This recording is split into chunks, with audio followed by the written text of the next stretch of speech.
Boa tarde a todos e a todas, a todos. Estamos hoje aqui reunidos aqui para discutir a questão ambiental aqui da nossa região metropolitana. Mas eu gostaria de agradecer o Outplay aqui do grupo Otimoneiro, né, que está nos presenteando, né, para construindo esse debate aqui para nossa cidade de Canoas. Esse debate aqui é alusivo à questão do 14º Seminário da Água para a Vida, que vai ser feito em, em Esteio para discutir a questão da água, o seminário da nossa região aqui em defesa do meio ambiente e da qualidade de vida e da água. Também sobre a Semana Interamericana da Água aqui da região da América do Sul, né, que é de extrema importância aqui para nossa região, né, que hoje nós sofremos tanto nessas questões, né, de catástrofes ambientais, né, na nossa região aqui que está sofrendo com as mudanças climáticas que está havendo aqui. Mas trouxemos nossos convidados aqui, né, dessa grande importância aqui para a nossa cidade, né, começando, né, apresentando o Leonardo da Costa, né, ambientalista, defensor do Mato do Júlio, de Cachoeirinha, né, agora sendo eleito também vereador também, né, para nossa região aqui de grande importância em Cachoeirinha, cidade de Cachoeirinha, né. Temos o nosso amigo Humberto Matos, né, que é graduando em Direito na Universidade La Salle, aqui de Canoas, é militante ambiental, teve um papel importante na defesa ambiental aqui na cidade de Canoas, é um grande crítico também o sistema também, né, que está sendo colocado aqui para nós, né. E eu, Walter Kiner, sou ambientalista também, sou do projeto Ibiraipê. Somos envolvidos nessa luta ambiental aqui na cidade de Canoas, né? Então, estamos aí para começar esse debate, essa conversa. Lembrando que o Humberto também é do Ibiraipê, né? Também, né, Humberto? Foi fundador, né? Então, estamos aqui agora começar esse bate-papo, essa conversa, né? De forma para trocar essas ideias, né? Acho que é de extrema importância aqui para nós aqui de nossa região também, que por isso a importância de trazer da região metropolitana, né? O Leonardo, né? Que é um dos grandes lutadores aí. Vamos começar então com o Leonardo. Então, Leonardo, pode dar uma introdução, começar essa tua questão ambiental aí, essa defesa ambiental.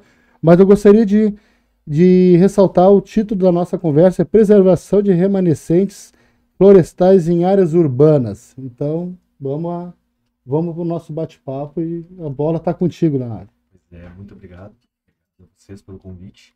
Eu acho que é sempre uma oportunidade de a gente trocar uma ideia e ir aprendendo aí com essas manifestações que acontecem em vários lugares, né? Bom, eu sou o Leonardo, eu tenho 26 anos, eu sou formado em História. As pessoas acham que eu sou biólogo, não sou. Sou historiador e metido na área ambiental, né? Então a gente começa a se inserir nisso, porque lá atrás a gente via que a questão ambiental ela também se relaciona com uma questão cultural, uma questão de sociedade. Então, tu necessita de aspectos sociais para se inserir nessa questão e também criar essas atribuições de sentido dentro da comunidade para inserir a comunidade na ideia de preservação. E lá atrás, a gente começa esse movimento e eu, se não me falha a memória, a gente começou todo mundo um pouco junto, sabe? Eu lembro de olhar para e ver em Canoas o Ibiraipê, eu via em Alvorada, um pouco mais antigo, o Parque da Solidariedade, eu via em Viamão, que já acabou, na verdade, mas era o Lago Tarumã. Eu via em Alvorada também a ONG Ubuntu, que deu uma crescida. Então, assim, tu via algumas manifestações da sociedade naquele momento de pandemia, quando a gente se volta para a cidade. Eu acho que foi também um olhar bem interessante de a gente, quando estava recluso, olhando para as cidades e começa uma ideia de contestação, né? Mas introduzindo basicamente, assim, para a gente até contextualizar. Que é o Mato do Júlio, né? Essa área que a gente defende. O Mato do Júlio é uma área de floresta de 256 hectares no centro urbano de Cachoeirinha. Ela é uma área privada, com proprietários. Mas ela é uma área privada que nunca foi paga. É uma área privada que foi dada pelo Império Brasileiro em 1814. E essa família, ela tem a posse da terra desde então, passado de pai para filho. Ela se chama Mato do Júlio porque o último proprietário descendente era o Júlio. O Júlio não teve familiares, não teve filhos, esposas, nem nada. Então toda a propriedade ela fica agora pertencente à Habitasul. Mas a Habitasul é interessante porque ela nasce dessa família também, a família Batista, né? Que o primeiro proprietário se chamava João Batista Soares da Silveira e Souza. Ele era um açoriano que veio, ele tinha uma grande propriedade de pessoas negras escravizadas, então ele era um construtor. Construiu a Ponte de Pedras Açorianas, que existe em Porto Alegre, existia também uma sobre o Rio Gravataí em Cachoeirinha, Teatro São Pedro, vários outros empreendimentos. Então ele era um cara de empreendimentos. Um dos grandes empreendimentos dele, que não é tão falado, é a estrutura urbana de São Leopoldo. Então, esse cara, ele faz isso. O que acontece? Essa ideia de empreendimento se mantém, né? Então, a família acaba criando a Habitasul no começo do século. A mesma família que se mantém. Então, hoje a Habitasul, ela é parte de 50% da área. Os outros proprietários se mantêm com 50%. E dos 50% da Habitasul, 20% são da Melnick. Então, assim, existe essa relação e uma disputa pela área. Aí entra a comunidade de Cachoeirinha. Em 2007, o plano diretor de Cachoeirinha estabelece a área como uma área de especial interesse ambiental. Então a área não é uma unidade de conservação, não é uma área de preservação, não é um parque. Ela está num limbo jurídico de possibilidade. A lei diz algo que nunca foi cumprido. A lei diz pra gente que a área deveria virar uma unidade de conservação, a casa, um museu, porque é uma das casas mais antigas do estado, e existe uma senzala, que tem a possibilidade de virar um memorial, um parque histórico, ambiental, qualquer outra coisa, que não um condomínio. E daí, a gente, enquanto comunidade, percebe que, bom, existe um erro na tentativa, que começou em 2017 e se estendeu até janeiro de 2020, de construir um grande condomínio de luxo para colocar 20 mil pessoas dentro da área. A ideia era patrolar tudo. Isso até agora não aconteceu. Não aconteceu porque a comunidade se mobilizou e construiu algo diferente de uma forma diferente. Eu acho que Cachoeirinha se notabiliza hoje como uma possibilidade de fazer algo novo de uma forma nova, mas sempre conectando as pessoas. Então, eu fico muito feliz também com essa eleição e com o resultado, porque eu acho que também é isso. A gente olha assim, as pessoas olham, não, peraí, esse mato aí também não nos importa. Então, que nem, eu tenho um nome, tenho sobrenome, Leonardo da Costa Silva. A galera me chama de Léo do Mato, né? Então, tem gente que me chama de Júlio. Então, pô, tá bom também.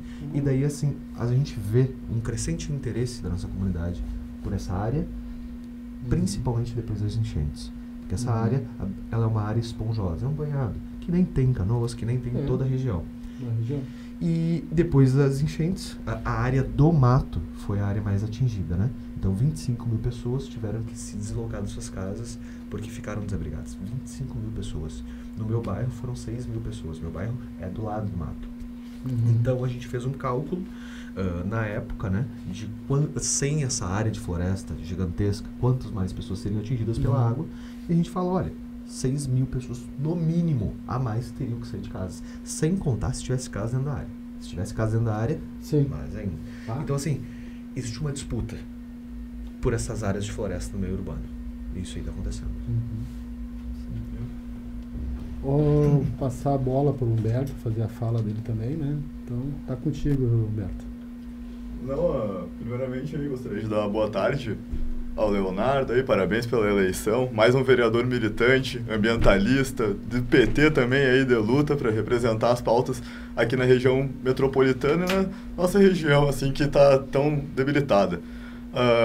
Meu nome é Humberto, assim como o Walter ele me apresentou, eu sou acadêmico de Direito na Universidade de La Salle, sou pesquisador na área do direito da natureza, na área do pluralismo jurídico, na área do reconhecimento dos novos sujeitos, nessa noção da expansão dos direitos humanos, pensando uma perspectiva do sul global, trazendo uma perspectiva latino-americana para esses estudos.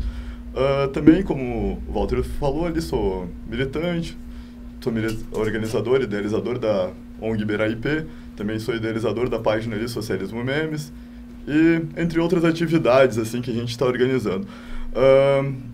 Aquilo que o Leonardo trouxe é uma questão que é essencial ali e que é que faz parte ali da minha pesquisa acadêmica, que é essa noção de capital versus a natureza.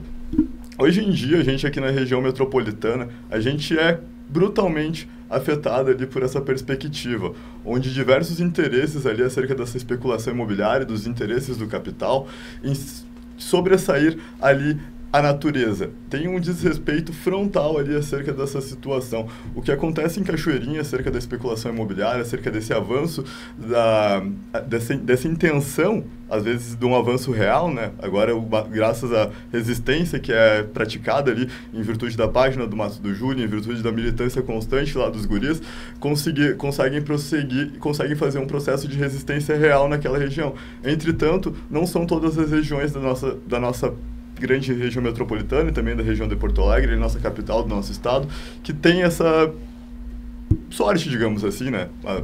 Infelizmente uma sorte, porque são poucos núcleos ali da organização da sociedade civil ali que tem essa propensão.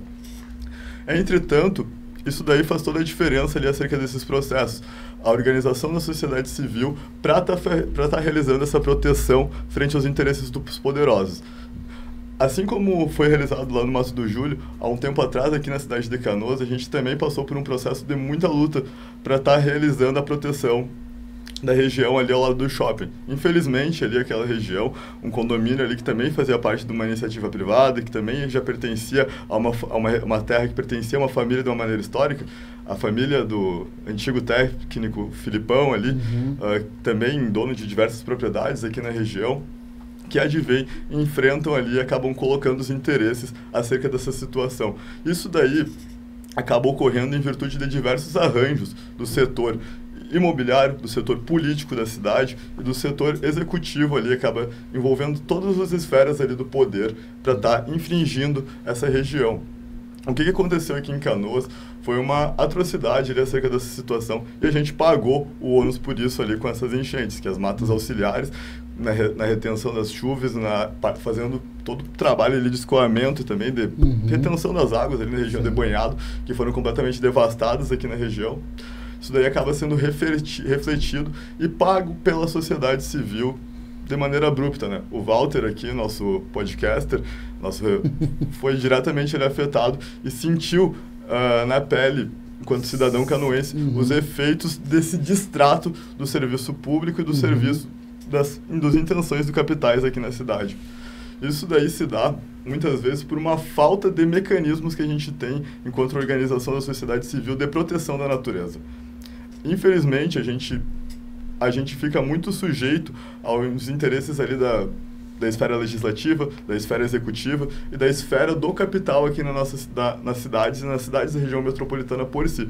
Por que isso daí acontece? Isso daí anda acontecendo justamente porque a gente não tem como, às vezes, fazer o enfrentamento de maneira direta ali a essa situação. O direito, infelizmente, ele tem alguns mecanismos de proteção, algumas leis de proteção da natureza, mas essas leis, elas são desrespeitadas ali diante do interesse do capital. Muitas vezes essas leis, elas são alteradas pelo poder legislativo ou pelo poder executivo para fazer valer a vontade ali dos interesses ali capitalistas na cidade. Foi justamente isso que aconteceu em Canoas. Né? Canoas foi uma das cidades que entrou naquele apanhado das cidades do Rio Grande do Sul, que retrocederam acerca da questão do direito da natureza, aplaudindo toda uma perspectiva de devastação ali, de deslegitimidade, de desmantelamento acerca dos direitos ali de proteção ambiental para especulação imobiliária conseguir se aquecer e gerar aquele fomento do capital, gerar aquele fomento do PIB da cidade, que às vezes beneficia ali alguns poderosos. Entretanto, em virtude da falta de mecanismos para a gente realizar essas proteções, essas questões elas vêm se advindo e a gente agora, enquanto militantes aqui dessa situação, a gente está tendo um processo de resistência que é muito importante, que é um processo de resistência muito assíduo e muito forte ali contra essa situação. Assim como o Júlio foi eleito lá em Cachoeirinha, a gente conseguiu eleger o Gabriel aqui em Canoas. São vereadores assim que são importantes para a gente fazer essa luta no legislativo, fazer a fiscalização, né? E fazer esse contraponto dentro dessas esferas de poder que, infelizmente, são afagadas e tomadas por pessoas ali que são de má índole, que muitas vezes colocam a natureza como um objeto, colocam uma natureza como uma questão ali a ser explorada ali pelas questões do município. Então,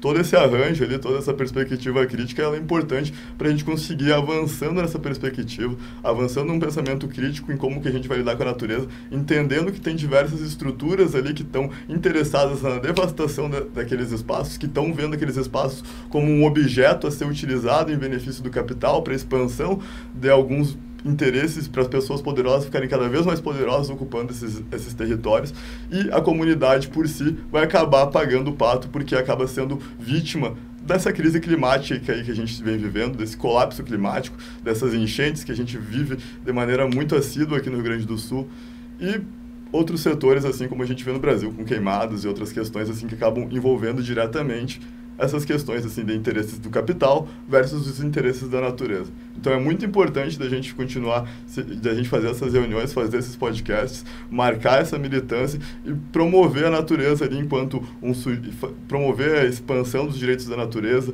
o reconhecimento da natureza e um pensamento ali bem formado de como que a gente quer a natureza protegida, com diversos processos de resistência e com mecanismos vindo do poder legislativo, do poder executivo, para que a gente, enquanto sociedade civil, consiga, de certa maneira, realizar essa proteção de maneira saudável. E essa proteção, assim, ela ocorre justamente ali como vem vindo no Mato do Júlio, do terceiro setor, indo lá, protegendo, respondendo por aquela região. Então, acho que é isso. Dando agora a palavra para o Walter. Acho que é importante isso que o Humberto ressaltou, né? Mas a gente, aqui em Canoas, a questão das inundações, isso foi uma das cidades mais atingidas aqui do estado do Rio Grande do Sul, né? As áreas urbanas, né, que foram afetadas, né?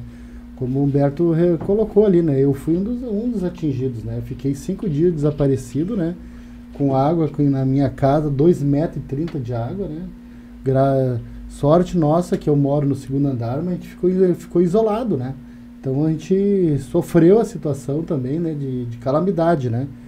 Mas lembrando que aqui nossa cidade de Canoas, que é de extrema importância, que Canoas aqui é confluência de 2 rios, né? O Rio dos Sinos e do Gravataí, né? Então o Rio dos Sinos, com muita água que veio, também tem que lembrar que a gente também aqui tem o Delta do Jacuí, né? Que dá de costas com Canoas, né? Aonde que a água veio mais daquela região do Vale do Taquari ali, que veio com mais força, né? Então houve o rompimento dos diques, né, na região da Matias Velho e da região da Rio Branco e do Fátima, aonde romperam os diques, né, que a força da água era tão forte que acabou rompendo, né.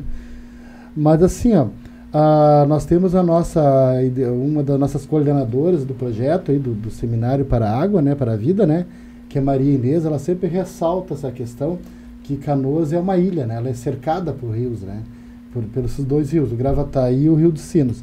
Mas também nós temos aqui o Araçá também aqui na nossa cidade, que tem nascentes aqui nessa região que foi desmatada e foi devastada, aqui na região da Farroupilha, onde o Humberto também colocou, aonde que era da questão da van ali da área, que foi patrolaram. Na verdade, se tinha uma ideia de ter 10 a 15 nascentes de águas na região, né?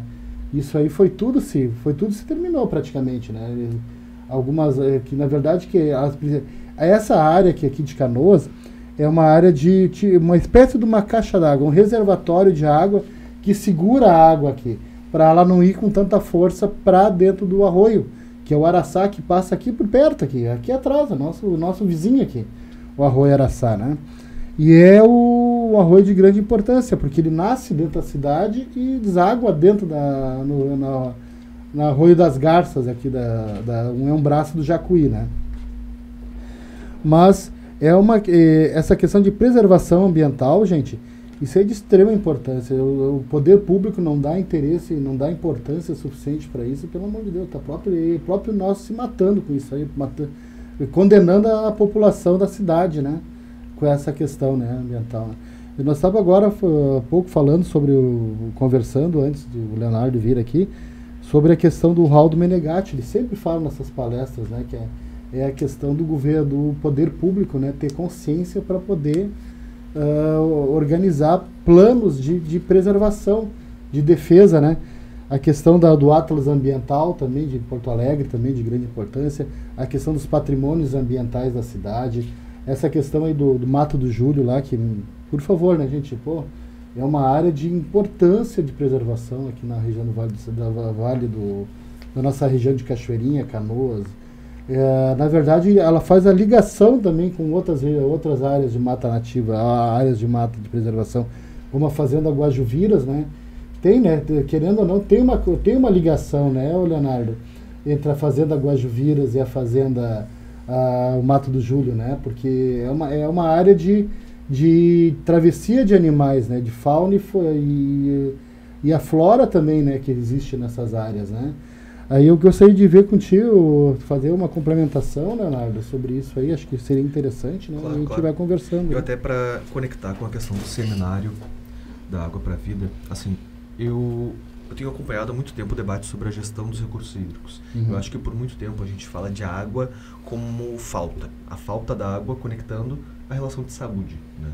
Então, a falta dela como saúde ou o meio ambiente como saúde. Então, a gestão dos recursos hídricos era sempre conectada também ao uso em excesso por algumas estruturas do setor agrário e industrial e a falta dela nas comunidades periféricas. Hoje eu acho que a gente vai além e a gente se insere esse ano numa questão da água como segurança pública, né? Porque a água ela deixa de carecer, mas ao mesmo tempo que ela vai carecer, e agora a gente vai começar uma mudança aí de temperatura, então a gente vai ter grandes secas, e ao mesmo tempo que no período de chuva vão ter eventos climáticos extremos, como aconteceu em maio. Então, assim, a água ela entra ao mesmo tempo no hall de saúde, como falta, e segurança, como excesso. Então, a gente começa a encarar esse problema. E dentro dessa questão ambiental, eu já entro para todo mundo falando assim, cara, a questão não existe mais direito de natureza, é direito de sociedade. Meio ambiente é sociedade. Quando a gente fala de meio ambiente, a gente fala de saneamento, a gente fala de segurança pública, a gente fala de acesso à água, a gente fala de acesso à natureza, acesso ao lazer, a gente fala de transporte público, a gente fala de ar, esse ar que respira que agora está completamente contaminado e nos últimos dias estava irrespirável. E eu digo com tranquilidade, assim, eu faço parte de uma família cheia de problemas de respiração, então assim... Cara, é um absurdo, assim. Então, assim, a gente se insere em outro momento da nossa vida enquanto sociedade. Então, agora, por muito tempo, agora, mais do que nunca, eu acho que a gente começa a se enxergar de um outro momento. Porque a defesa do movimento ambiental e a defesa até de ações de preservação ou ambientalistas se viam muito como aqueles abraçadores de árvore. Falavam de natureza e bem-estar e sentimento. Não, a gente fala agora sobre sobrevivência e manutenção da nossa vida cotidiana da forma mais rudimentar que a gente tem.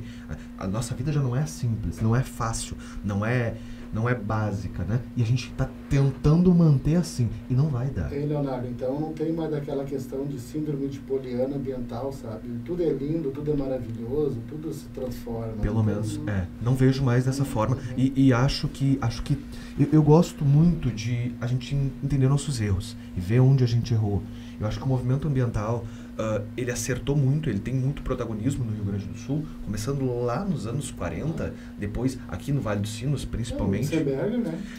Depois vem a galera ali da HPAN, em Porto Alegre, tem um precursor, o pessoal da PNVG ali desde 79, no Rio Gravataí, mas ainda assim, esse preservacionismo, ele afastou muita gente. E ele... Pode seguir.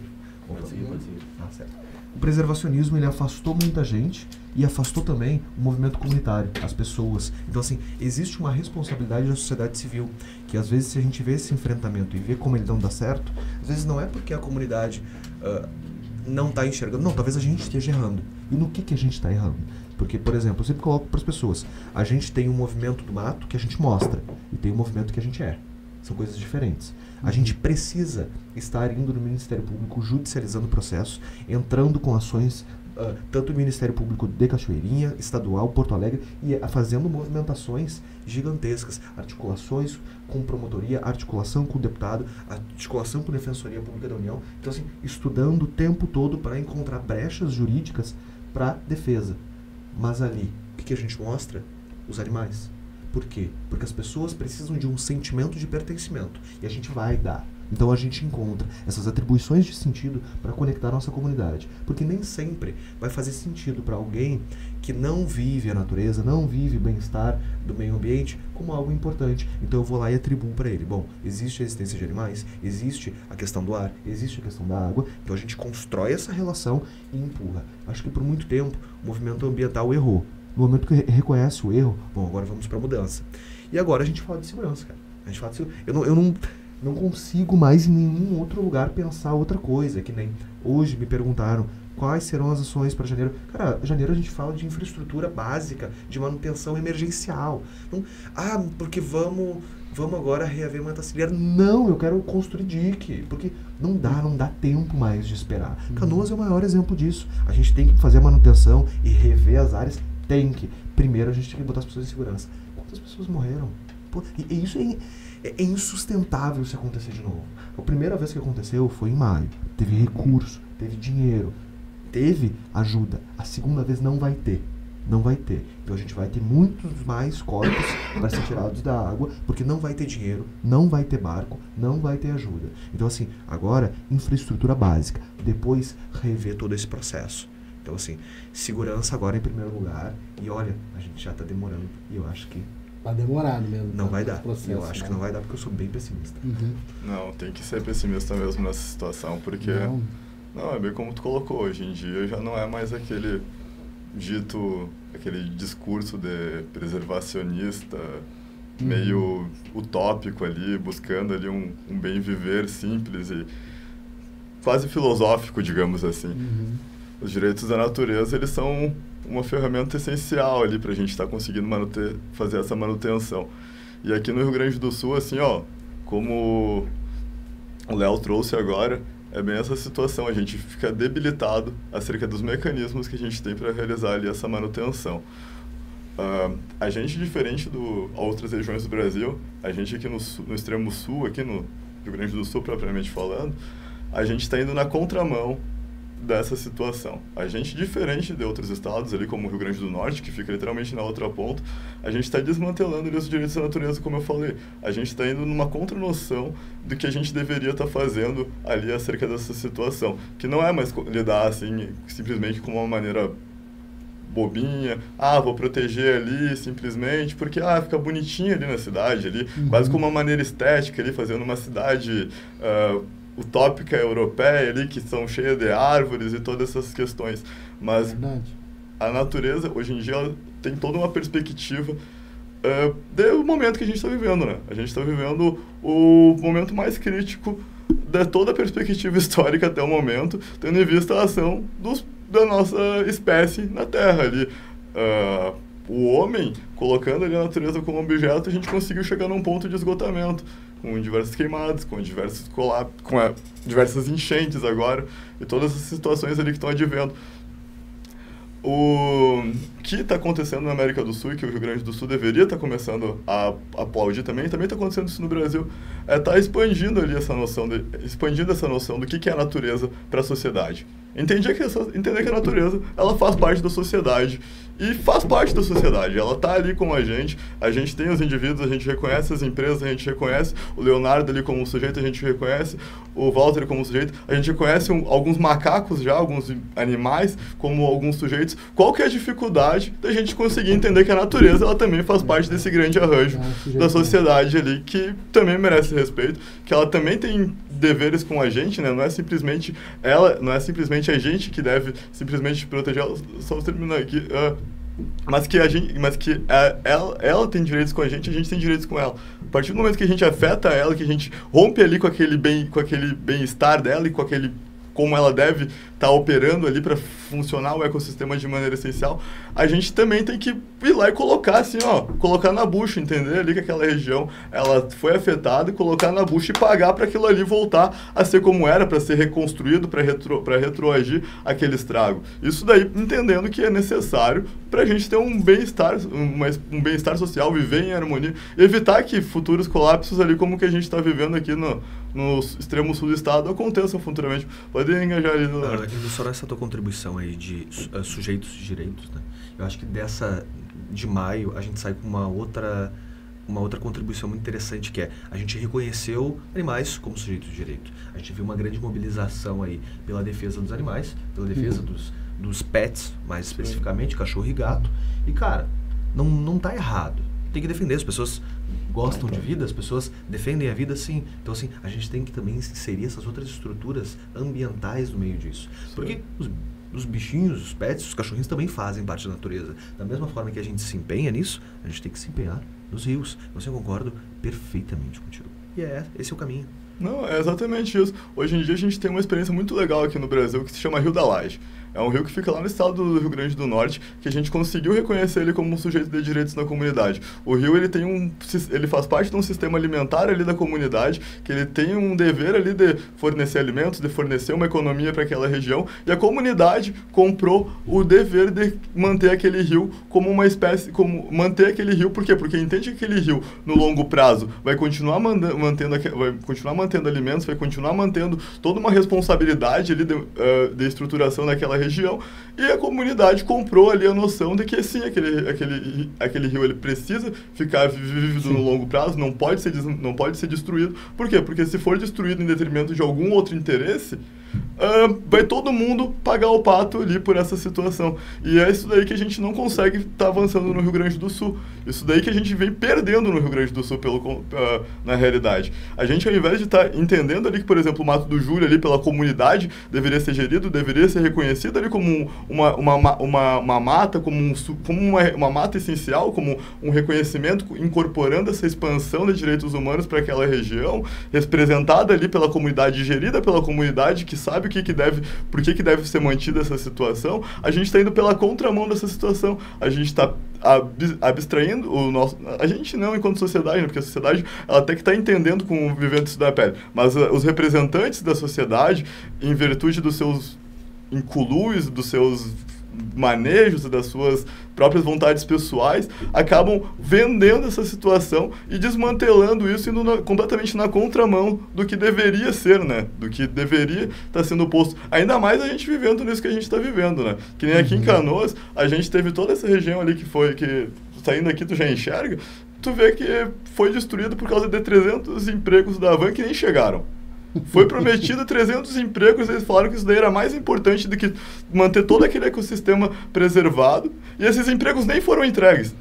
Então, são coisas ali que acontecem que são absurdos em cima de absurdos, prejudicam ali milhares de pessoas, para algumas poucas lucrarem com promessas mentirosas que nem são entregues, muitas vezes. Exatamente, acontece isso, né?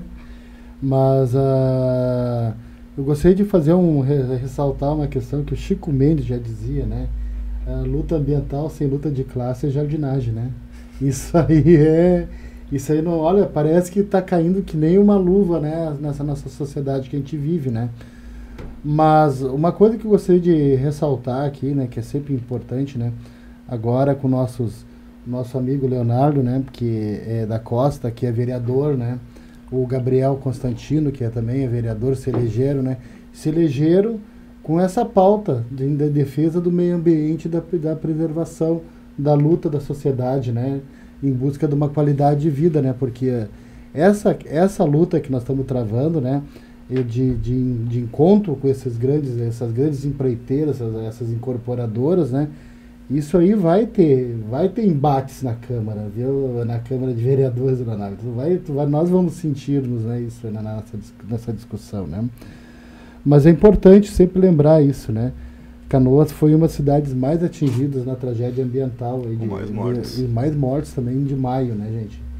E nós temos essa questão, né? Que a gente vamos levar com nós, né? Como se diz...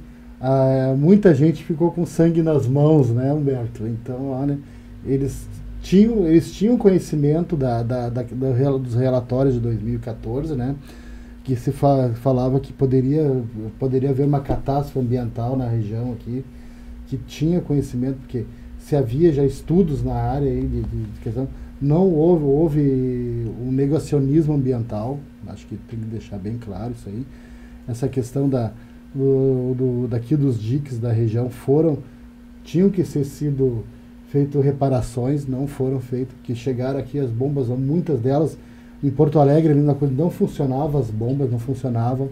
Houve um rompimento de área, porque houve o de diques por causa da questão do tempo da construção. Esses diques aqui são de 60, nos anos 60, né?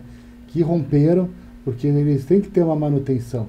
Eu sempre brinco, eu falo brincando, os diques aqui da região aqui não são pirâmides do Egito que estão há 4.000 anos lá. Então, isso tem que ter reparação, tem que ter cuidados necessários, né? Então é isso que a gente tem que levar em conta, né?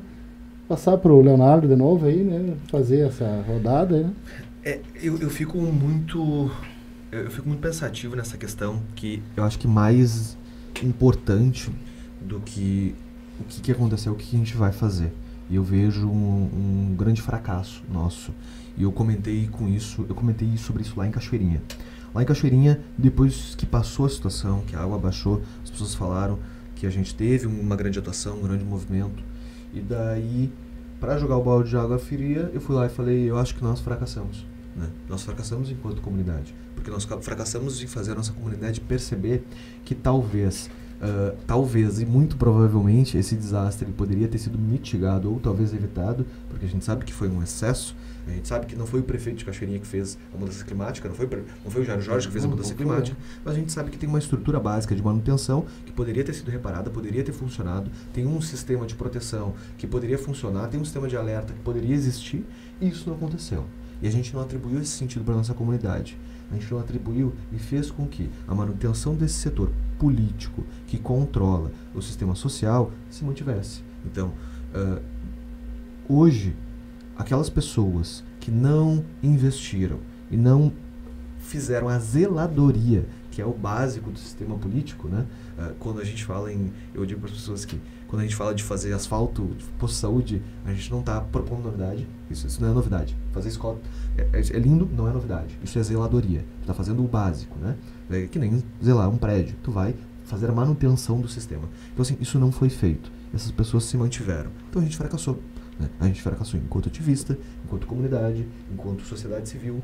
Então, assim, o que a gente faz agora? Né? Eu acho que a gente começa a rever.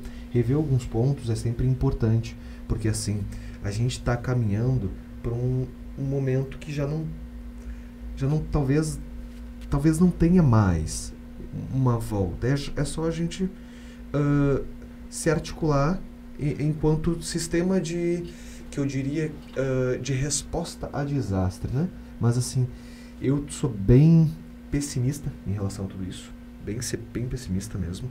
Eu vejo isso como uma grande tragédia de proporções absurdas que a gente não está fazendo manutenção. Eu vejo aí que o sistema político ele não tem interesse, né? Porque a comunidade também não tem interesse, né? A nossa comunidade ela não vê isso como uma pauta importante, embora a água tenha entrado na casa delas, então isso é interessante. Os planos de bacia que estavam antigos e tinha dinheiro para fazer não foram feitos, então todos os planos de bacia aqui do Gravataí, cada um pega uma parte, o dos Sinos não foi feito, então tu tem um trabalho para ser revisto, mas o que a gente vai fazer? Né? Eu acho que essa é a grande resposta, que a gente não tem, né? Então, assim, às vezes a gente pega, conversa, troca ideia, conversa, vai, tenta achar, tá, mas o que a gente vai fazer? E a melhor resposta que é, não sei o que a gente vai fazer, porque a gente está enfiado num buraco sem saída, um buraco em que a gente não construiu uma resposta que consiga responder isso, e a gente está encaminhando agora para um negacionismo, mas um negacionismo que vai retroagir um pouco mais, porque a gente achou que sim, depois de 2020 as coisas iriam se assentar, não se assentaram, e agora a gente volta um pouco mais. E isso também porque nós não soubemos, então eu sou bem... Vocês já viram, não? É isso. E daí, assim, eu vou em outra. Daí eu trago um bom exemplo, só para terminar, encerrar bem interessante. Nós estamos fazendo a judicialização de um aterro ao lado da Coca-Cola, né? Ao lado da Coca-Cola, ao lado da Van, está acontecendo um dos maiores aterros da bacia do Gravataí. Era uma área que ficava, a água do rio Gravataí, das cheias, e ela não vai estar mais lá, porque enfiaram caminhões e caminhões de terra em 34 hectares, caminhões de terra que transpassam 2 metros de altura, então aterraram uma área de banhado. Conversando com a promotora, ela falou para mim que assim, olha, eu tive uma conversa agora com o pessoal da Holanda, e conversando, qual as formas que a Holanda teve para guardar na memória da comunidade a ideia das enchentes, porque eles têm enchentes desde 1800, 1700. Então, tragédias lá que teve. E isso se mantém. E ela falou, cara, espaços de memória. Eles vão para musealização, né? E daí ela falou isso porque eu sou formado em história, né? Ela falou assim, é a partir da história que eles mantêm aquele cotidiano do problema e da tragédia vivo. Porque no momento que a gente esquece, ele não aconteceu. Nas eleições, eu não vi as pessoas falarem disso. Eu não vi campanhas disso. Aqueles que são oposição, que são críticos, que viram a tragédia, eu não vi. Eu vi campanhas mal feitas, mal planejadas, mal estruturadas, e não campanhas sem orçamento. Não tinha orçamento, não tinha planejamento. Então, assim, não teve essa ideia. E o que a gente precisa agora, ao meu ver, é de espaços de memória. Então, eu não vou na ideia de musealização, criar um museu. Não. Pega um espaço mesmo. Em Cachoeirinha, a gente vai fazer o DIC virar um espaço de memória. Querendo ou não, sabe? A prefeitura querendo ou não. Por quê? Porque a água cobriu, cara, 7, 8 mil casas. São 25 mil pessoas que ficaram fora de casa. Teve casas que foram arrastadas e destruídas, casas de madeira destruídas. A gente precisa olhar para essas casas de bomba. A casa de bomba pode virar um espaço de memória? Pode. Porque ninguém sabia o que era uma casa de bomba. Mas o que é uma casa de bomba? Tem uma bomba nela? Tem... Né? Explodir? Pode explodir? Né? Não. Então, ele é um edifício. Então, assim, a gente precisa trazer sentido. E o sentido, às vezes, vem pela memória. E a memória da tragédia, ela funciona também como uma construção. E isso tem que começar a ser feito ontem. Não, com certeza. É isso que eu venho falando aí em todas as reuniões aí que a gente vem fazendo. A gente precisa criar espaços físicos. Espaços físicos para mostrar essas situações, assim como tu trouxe agora ali o exemplo da Holanda. É um excelente mecanismo ali tu começar a criar esses espaços para ter essas memórias ali dispostas ali para a comunidade. Dessa mesma maneira ali, também é importante a gente começar, enquanto vereadores, equipes ali de esquerda, a gente também tem o Jonas ali em Porto Alegre, tem outros parceiros assim que estão junto, o Miguel Rosseto ali, que é essas frentes das águas, ter isso daí registrado nos municípios é um mecanismo político de luta contra essas estruturas. Por quê? Por causa que porque tu vai ter um espaço dentro da Câmara, porque é um espaço que é criado dentro da Câmara, que é um espaço criado dentro das esferas de poder, para estar dialogando exatamente aquilo ali, para estar pensando o que a gente vai fazer com as águas aqui na volta do Rio Gravataí. Não estou falando que o grande grupo ali, que os não interessados, que quem luta contra, vai estar adentrando, mas é um espaço formal ali que é criado dentro das esferas de poder para estar dialogando, para estar fazendo a resistência a esses processos. Isso daí é uma questão ali que vai ser realizada aqui em Canoas ali com bastante urgência, com o apoio ali da Câmara de Deputados ali que já tem isso daí articulado lá dentro dessa situação, que são esferas assim que são importantes assim serem criadas dentro do poder para estar realizando esse processo de resistência. Sim. Que é isso daí, né? Infelizmente a gente vive numa sociedade que a gente pega um monte de vereadores aí que estão eleitos há 40 anos, muitas vezes, já estão indo para o 8º, 9º mandato em diversas câmaras, assim, é uma coisa assim, muito comum da gente estar vendo assim, nessa situação, que são eleitos pela máquina, que fazem bancada, né, em virtude dessa situação, que utilizam ali suas estruturas ali junto com o executivo, que elegem prefeitos ali de centrão, às vezes de centro-direita, às vezes de centro-esquerda, mas sempre ali desse centro patrimonialista que acaba colocando os interesses ali acerca da interesses de grupo, né, Humberto? Exatamente. E nós, enquanto minoria, enquanto resistência, a gente tem que estar lutando com as armas que a gente tem ali frente a essa situação. Formulando frente das águas, pensando a política das águas na cidade, pensando mecanismos para estar criando resistência a esses processos e também pensando numa interregionalização dessa luta, né? Porque a gente é um sozinho, às vezes, na Câmara de Vereadores ali. É um ali que está fazendo a resistência, é outro que está fazendo a resistência nessa situação. Então, para estar fazendo para estar criando, para estar fazendo a divulgação, né? Para estar trazendo para a sociedade civil esses aspectos, é muito importante estar pensando em interregionalizar essa luta para estar mostrando que tem uma frente interregional ali de resistência a essa situação. E daí, através de mecanismos burocráticos, muitas vezes, né? Que na frente da água, fazer a resistência para estar reconhecendo o Mato do Júlio como um sujeito ali de Gravataí, uma força essencial ali dessa situação. Agora que tu está lá dentro, tu vai ter mais mecanismos, mais estrutura para estar fazendo essa luta, que é muito importante, que sem essa estrutura, infelizmente, só tem às vezes as redes sociais, a voz, a vontade no peito e os amigos ali que estão caminhando ali, os camaradas que estão lado a lado. Pois é, cara, eu penso muito sobre isso, assim, até que ponto, eu acho que é uma ferramenta fundamental e as pessoas com outro pensamento precisam se apropriar da política e estar nesse espaço, mas eles não são o fim, porque é sempre importante a gente lembrar que ninguém gosta de político, ninguém gosta de político, ninguém gosta de política, né? A política tradicional, ela foi levada ao fracasso, e ela se levou ao fracasso. A gente viu agora uma destruição da esquerda, né? E a gente tem que ver, bom, até que ponto a esquerda errou para chegar nisso. Porque a gente tinha uma grande estrutura de esquerda, grandes partidos, que tinham a manutenção de eleições, reeleições, e se esvaziou. Então, quantos erros tem que cometer? Então, cara, é fundamental, mas eu olho muito mais agora para as associações de bairro, os movimentos comunitários. Mas é sobre isso, porque, a nova cultura política. Porque, cara, eu acho que assim, ou a gente faz um remodelamento de uma nova forma de fazer política, porque essa velha forma de fazer política, de pensar só Câmara de Vereadores, Assembleias, isso já acabou. Eu vejo hoje é que nem no meu município. No meu município, a gente tem um cara do PL, né, que eu respeito muito, que ele é um cara extremamente engajado no município. E me falavam assim, eu sou do PT, eu fui eleito pelo PT. Falam, Léo, eu vou votar no mano do PL. E bom, o cara tem trabalho. O cara nas enchentes estava. Durante a semana LGBT ele estava. Durante a ação ele estava. O cara tem trabalho social. Sim, mas ele é de outro partido, de outro movimento. Mas assim, ele está inserido na comunidade fazendo uma política de uma outra forma. Enquanto que eu via pessoas fazendo a política da velha forma. Pode, às vezes, ser pessoas novas, mas fazendo o antigo modelo. Isso não dá. Está esgotado. A gente precisa rever tanto aquela participação comunitária de voltar para as bases sociais, não representar a base, mas, eu digo muito, financiar a base.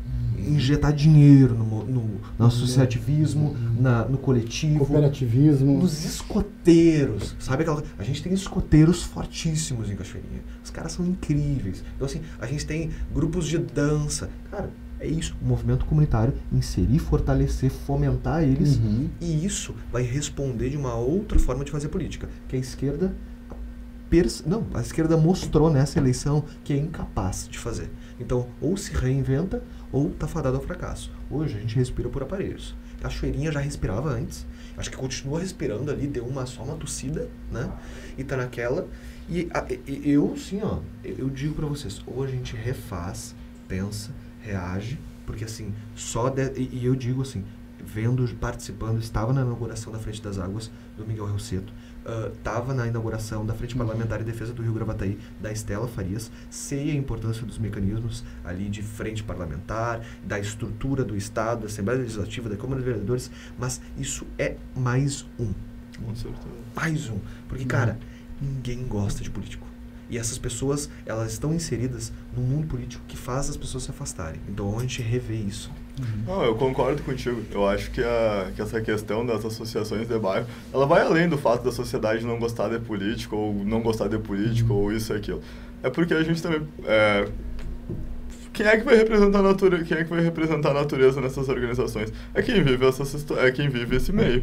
Exatamente. Quem é que vai fazer a organização ali desse grupo? Quem vai fazer a gestão daqueles recursos? Quem vai fazer a mecanização de o que vai ser, de como vai ser, do que vai ou deixar ou não vai ser? Quem vai ter que fazer isso é a sociedade. E para fazer isso, como tu falou, né? Tem que botar capital, tem que botar capital político, tem que botar capital financeiro, tem que botar estrutura para conseguir fazer essas questões, tem que estar... Tu falou que não ser um representante, né? Mas também precisa de representantes. Precisa ter alguém ali para fazer o enfrentamento na Câmara, às vezes para fazer ali o aconchego político ali, para ter espaço ali para estar conseguindo dar voz para essas associações e tá cada vez ali expandindo elas na sociedade. E foi o que tu falou, né? A esquerda, ela perdeu isso daí. se não fosse por isso, a gente teria feito uma votação muito diferente do que aconteceu. Eu não digo que talvez teria sido superior ou teria sido inferior, mas teria sido diferente regionalmente. Que quem vota quem fez a votação, quem elegeu a esquerda hoje em dia, foi uma classe média. Foi uma classe média, uma classe média alta. Uma classe média, né, consciente. Né? Foi uma classe média consciente ali. Se tu vê essas votações ali pelas questões dos bairros, quando tu vai fazer as amostragens, tu vê que tu consegue fazer mapear e verificar que tem um distanciamento ali, acerca até das próprias votação ali, como que isso daí se expressa no capital político. Então, precisa rever toda essa situação. A esquerda, ela tá falhando nisso.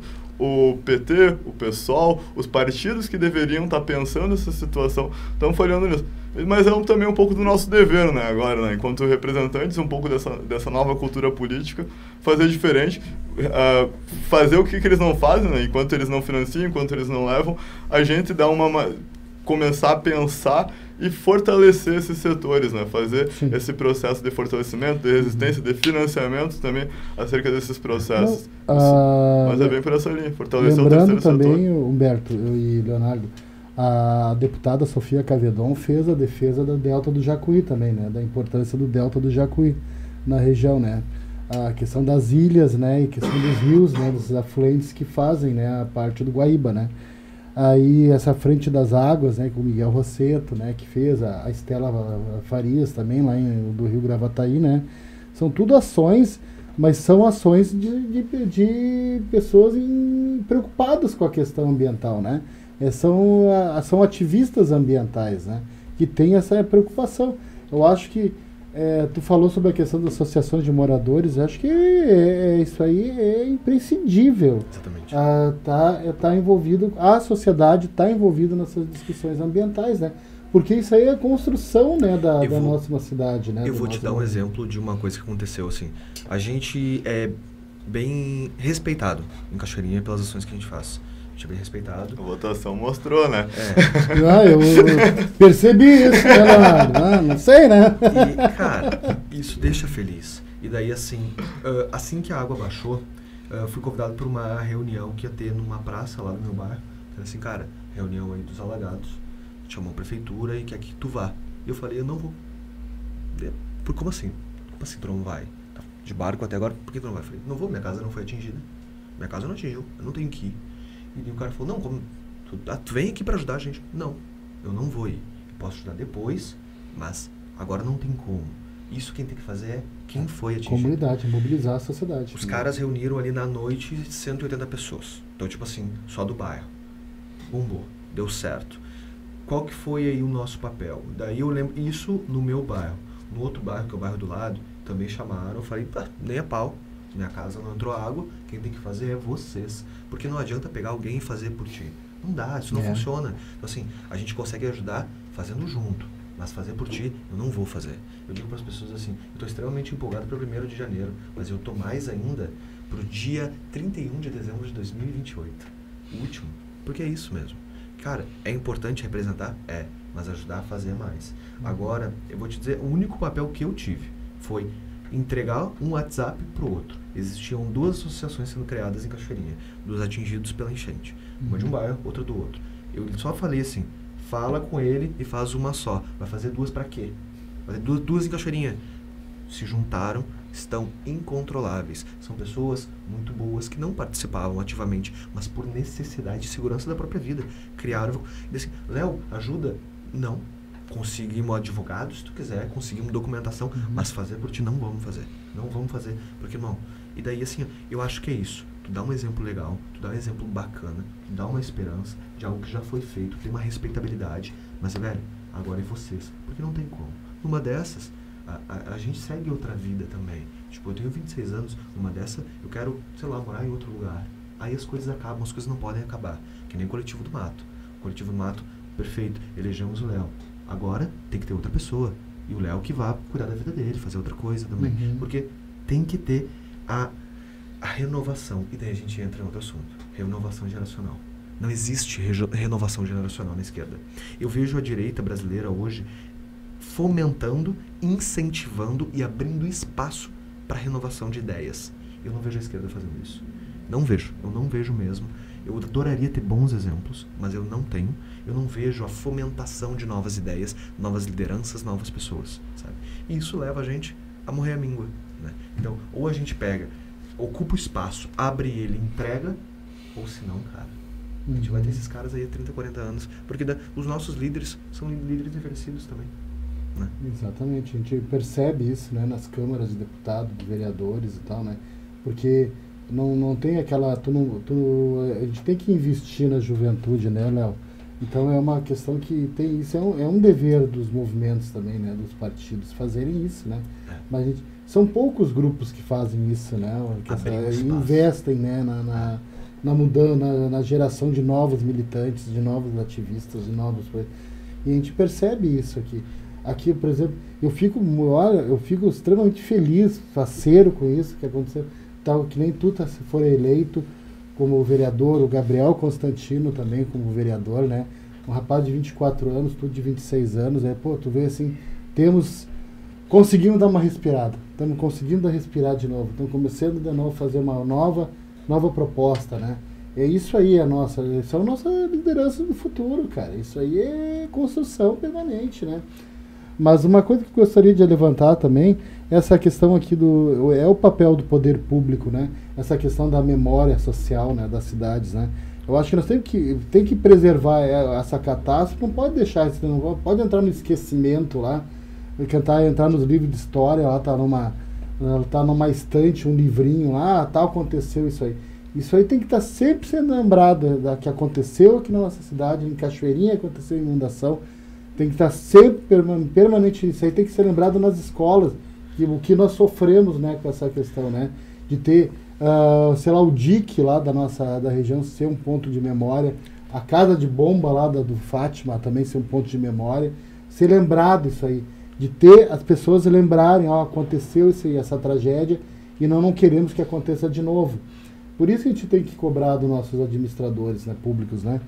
Eu acho que isso aí é um dever deles fazer, e nós como sociedade fazermos essa cobrança, né? Sabe, Walter, eu vou te dizer que assim, é o dever, mas não vai acontecer. Porque assim, a gente lembra que utópico, né, cara? A memória da escravidão não aconteceu, a memória das enchentes de Porto Alegre não aconteceu, a memória da ditadura não aconteceu, a memória do 8 de setembro, do 8 de janeiro não vai acontecer. Então assim, eu de olhando assim no olho de uma pessoa que é o senhor que foi atingido, é contigo. Se tu não fizer, ninguém vai fazer. E tu que sabe a importância, assim, ou tu pega, e que eu falo para as pessoas assim, a coisa mais simples, que a gente tem como começar. A gente começou com um adesivo que era o Água Até Aqui. Vamos dar um jeito. Fazemos uma plaquinha de metal e tu coloca no portão de casa. Água até aqui.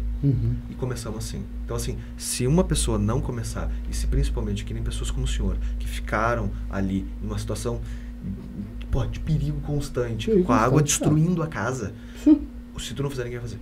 Ninguém vai fazer, porque quem manda não tem interesse. Então é isso aí. Perfeitamente, né? Eu acho que nós poderíamos para as considerações finais, né? Aí, Leonardo, Humberto, pode fazer, né? Depois a gente poderíamos encerrar nossa conversa, né? Eu agradeço demais de coração o convite. Eu adoro conversar, né? Então, qualquer oportunidade de ficar conversando, batendo papinho pra mim é maravilhoso. Mas eu acho que assim, a gente precisa falar sobre essa questão, né? Essa questão de água. Água como recurso a ser gestado de forma pública e comunitária. Porque, indo além das enchentes, né? A água como falta, a água como excesso. Indo no tema central, áreas de preservação em meio urbano, isso precisa ser falado. Então, assim, porque a gente não tem espaços verdes na nossa cidade. E, cara, se não falar, isso vai ser esquecido. Então, toda oportunidade que tiver, eu agradeço muito vocês. E conheço o Ibiraipê desde lá atrás. E eu sempre ficava olhando aqui o que eu tenho que fazer para ir subindo. E vamos lá. Eu acho que é isso. Essas trocas são sempre muito boas e importantes. Não, com certeza. Também aqui eu vou agradecer a oportunidade de estar expressando ali essas questões que são mais do que necessárias, tendo em vista a nossa realidade do momento, né? A gente está passando aí por esse colapso climático, a gente é o ponto da sociedade que está sentindo isso daí na pele. A gente tem que começar a pensar novos mecanismos de viver em sociedade, tendo em vista essa realidade absurda que a gente está passando por ela. É muito importante a gente ter conseguido, de certa maneira, dar uma renovada, né, nessa estrutura da região metropolitana, conseguindo eleger vereadores realmente militantes assim da causa ambiental, que realmente defendem a natureza, que buscam estender os direitos da natureza e pensar a natureza de uma maneira séria dentro da sociedade. E é isso, né? Seguimos nesse processo, porque é um processo de constante resistência. A gente tem que estar sempre resistindo quando a gente fala de natureza, porque tem interesses. O homem não reconhece a natureza como algo a mais, coloca ela numa situação de objeto. Então, é importante que diversos agentes, diversos sujeitos da sociedade entendam que não é simples assim e que deve ser, sim, resistido e que deve ser, sim, realizado diversos processos ali de cerca disso. E espaços como esse aqui hoje no Timoneiro são essenciais para que a gente consiga falar isso para as pessoas e consiga, de certa maneira, passar um pouco dessa palavra para tocar um pouco na consciência e repetir, assim, na base, assim, promovendo uma consciência ecológica, uma consciência ambiental ali acerca da situação. Então, parabéns aí, Walter, pela situação e parabéns pelo Timoneiro por estar pensando nessa semana aí especial das águas. Eu acho que o nosso jornal Timoneiro aqui de Canoas, ele sempre abriu esse espaço para fazer esses debates, né? Ele sempre abriu a oportunidade para as pessoas de discutirem os seus problemas, né? De forma democrática, né? De forma ouvir todos, né? A opinião de todos, né? Acho que de parabéns, Jornal Timoneiro, né? O OT-Play, né? Acho que sempre lembrar isso aí, né? Na pessoa do Vanderlei, né? Que é o diretor do Timoneiro, né? Que sempre abriu esses espaços aí para conversar, né? Agradecendo muito, né? O Jornal Timoneiro e o OT-Play, que tem um canal no YouTube, né? Que vai estar lá, né? A partir das 7 horas da noite, né? Ou de hoje, né? Que vai estar sendo transmitido essa live, vai transmitir esse podcast, né? Lembrando que quinta-feira, agora vai ser, na quinta-feira, dia 10, vai ser o Seminário da Água para a Vida. Vai estar acontecendo lá na Prefeitura de Esteio, a partir das 9 horas da manhã e se finaliza até às 16 horas. Quem puder participar dessa atividade será bem-vindo lá nessa atividade, né? Então, agradeço ao Leonardo, ao Humberto, esses nossos queridos debatedores que foram imprescindíveis nessa discussão de hoje, e dar os parabéns novamente para o Leonardo, vereador, né? Aí, é um dos mais votados aí aqui da cidade de Cachoeirinha e é um incansável lutador ambiental na nossa região. Então é isso, pessoal. Agradeço, uma boa tarde para todos e vamos continuar boa luta para todos também. Tá? Obrigado. Obrigado, gente.